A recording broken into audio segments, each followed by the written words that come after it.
Thank you, Madam Chair.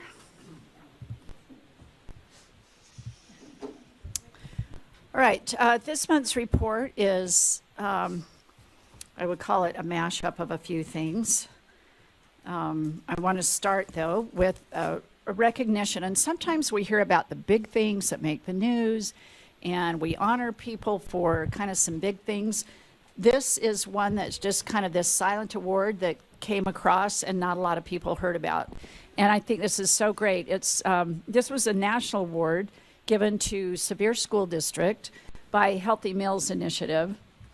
And it was in recognition for working to provide healthier meals in school lunch. And if you've ever worked in a lunchroom, been around a lunchroom, remember what you had for lunch, what your kids had for lunch, it is pretty hard to feed kids en masse in a healthy manner. So Sevier took on the role of trying to reduce sodium and sugar in their meals, and for their added sugars, I should say, and for that, for their efforts in providing more nutritious meals and involving students and families in actual meal planning, which I thought was so great. So for those efforts, they were recognized by the Healthy Meals and Incentives group, and I just wanted to congratulate them and recognize them for being a small and rural lunch trailblazer, healthy school trailblazer. So congratulations to Sevier School District. You could do a clap, sure. The next thing I want to highlight, it's National History Day, and I know a lot of you get really involved, and you'll go to the display during the legislative session when we have Utah History Day, and the kids love having you come and interact with them, as do the teachers. And we always send, with a larger group, our state winners to the National History Day contest in Washington, D.C. So I wanted to just share a little bit about this. You can see that they met with Senator Romney. He came and spoke with the kiddos. They were there June 9th through the 13th, and there were actually 59 students who competed at the 50th annual, so it was a big anniversary, 50th annual History Day contest in D.C. They presented their work to judges and peers. They visited historic sites. They explored museums. And as I mentioned, they met with Senator Romney. They were made up of students from grades 6 through 12, representing 17 schools from 14 cities. And they competed alongside about 2,900 other students from 54 states, territories, and international affiliates. So they had such a great experience, and just look at the joy on their face. I know they had a really good time. The last thing I want to celebrate is sort of this amalgam of, for as long as I've been in education, and you teachers on the board can relate to this, people will say, oh, how are you enjoying your summer off? You know, don't you love your summer off? I think I remember when, I think it was like my 4th year of teaching, I took 1 month off and read novels and did projects and had a 2nd and 3rd job. And other than that, I've worked 12 months out of the year, including engaging in professional learning all summer. And that's what the majority of our teachers do. They are planning, they are engaging in their own professional learning, and our office is particularly busy during the summer. I mean, we are on the road all the time, presenting, sharing, learning along with others, and you have been there with us much of the time. So I just want to highlight a few of those things. Let's see. So here you'll see the Utah Parent Center. We had a family festival event. Our early learning team, community engagement team were there. We had a family and community engagement summit where you'll see Susie represented there. We had a CTE Health Science Summer Conference on June 10th and 11th, and members of our staff attended the CTE Health Science Summer Conference. We had a bunch of different CTE conferences going on all over the place. And you'll see some of the participants there that were learning about the nervous system. We had neurons earlier this morning, and more about the nervous system here.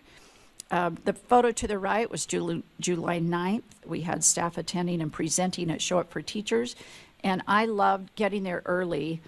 And I think I have about 10 pictures on my phone of just our staff, how excited they were. They showed up maybe 5:30, 6 a.m. at the request of First Lady helping a much bigger committee, and they were tasked with checking all of the educators in. So Jody Parker was there with a big sign. Somebody else had balloons, and they were helping the teachers check in so efficiently. I was so proud of our staff. Every teacher walked away and said, wow, that was really quick. That was really efficient. So it was kind of fun to see them all there with smiles on their faces greeting teachers early in the morning. USBE staff also attended URSA, and thank you for those of you who attended. I think we had, at one point, maybe 9 board members that were there, maybe more. I think I counted 11 at one time. So for those of you that you attended, it was such a great time. We had people presenting, so we had our student data privacy team there.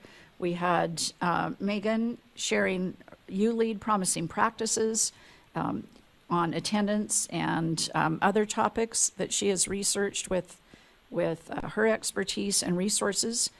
We had members of Teaching and Learning hosted 20 elementary teachers. They were led by Joanna Sorensen and Melissa Mendenhall, and they took them for 5 days. They were spending time in Carbon and Emery County for the integration expedition, looking at content connections with Utah's unique landscape.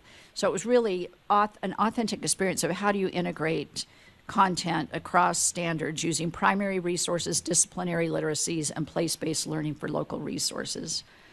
And I'm amazed that sometimes teachers aren't even aware of what they have in their own backyard. So the fact that they were able to have this experience is great.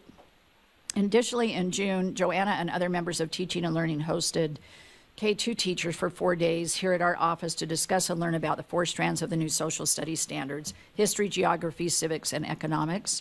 And the culmination of learning resulted in development of lesson and unit plans that will be available to all Utah educators through UETN. And I think people are often unaware of how many of our resources are created by teachers for teachers that we use. First photo, this was just a couple of weeks ago. Kuhn was able to travel to DC with the two winners, Utah winners from Do the Right Thing contest that we presented to you a couple of board meetings ago, Zayden Mon and Adeline White, along with their parents and teachers. And they were able to meet with, I think it was Congressman Moore, if I'm remembering correctly, and interact with their peers from across the nation. We highlighted Dr. Foster earlier. He and his peers sponsored the annual Earth Connection Day Camp. Short narrative is that there were 3 camps for students, and they were designed to expose students to STEM and cultural activities. So again, that integration of culture and STEM. The Native instructors served as mentors for the students, and it helped them make the connections between STEM and Native culture. Here we have our great team of Kathy, Bethany, and Michelle. Michelle isn't with us anymore, but they attended and presented on suicide prevention at the American School Counselor Association conference in July, and Michelle's working in a district, so it was fun to have her back with us. We also had the School Safety Center hosting an awesome conference in Riverton in June. There were over 600 attendees and more than 50 sessions offered by 40 experts in the field. And board members were, I think some of you were able to attend. Raise your hand if you were able to attend the School Safety Conference. I think Member Carey was there as well. We had really good feedback about the School Safety Conference. So that's just a small taste of how our staff is involved in summer learning with teachers, for teachers, by teachers. I want to end on a more somber note. I want to honor my friend and mentor, Brad Smith, in his recent passing. Brad served the State Board of Education in the state of Utah from 2014 to 2016 as the Superintendent of Public Instruction. Before that, he was on the Ogden City School Board from 2007 to 2011 and served as the Ogden City School District as superintendent from 2011 to 2014. Personally, I just want to thank Brad. You know, he was a lawyer. He loved being a lawyer, and he loved a good debate. Angie can tell you that he loved to get into a good scholarly debate, and he loved so much the Constitution, knew that forwards and backwards, and he loved talking about the Founding Fathers. We used to tease him that he had a hard time articulating an idea without adding in a quote from a founding father or some scholarly research. He just loved to add in these quotes. And he was so passionate about closing achievement gaps and making sure that every student had an opportunity for success. He didn't care who he offended to make that happen. In some ways, I really admired that about him, that he just was so focused on kids that sometimes it caused rifts with groups, other education stakeholders. But his commitment to kids was bar none, and I just always so appreciated that. He was a good mentor and a friend. He brought Scott, Angie, and I all to the place we are today, and just wanted to pay our respects to him collectively as a state Board of Education, the staff, and all that we gained and learned from him. And he will be missed. He was 58 years old. He leaves behind 4 children and 3 grandchildren, and his services are Saturday.